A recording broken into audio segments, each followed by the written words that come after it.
We thank God for this Bible week.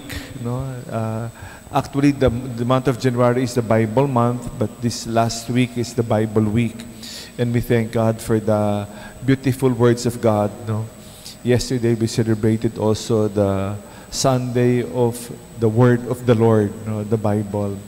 It is said. No, I do not know where that. It is not originally mine, but I have read, and I'm sure you're aware. What does the word Bible mean? B-I-B-L-E, basic instruction.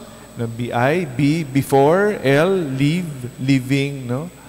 Tapos E, earth, basic instruction before leaving the earth. No? How it will be, what it says, no? Ito yung instruction manual natin sa lupang ibabaw bago tayo bumalik sa ating tunay na bayan sa langit. It is a very important reminder how we many times take this for granted. It is very important that we palakasin natin, wag natin baliwalain ang salita ng Diyos. These are God's words to remind us of this.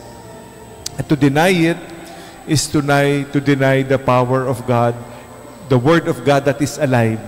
Pag dinideny natin to, that is the consequence. So we ask the good Lord to help us with these instructions to continue to deepen this, and because it is alive, ito ay isang ugnayan sa salita ng Diyos na kumakausap sa atin.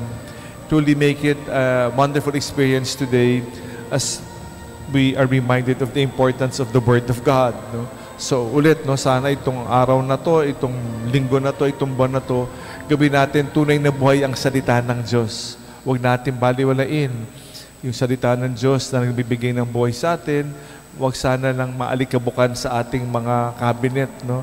Gamitin natin ang salita ng Diyos na buhay para maging tunay na mabuting balita. No? This is the good news of our salvation. We are saved because of this Bible, the Word of God that is alive.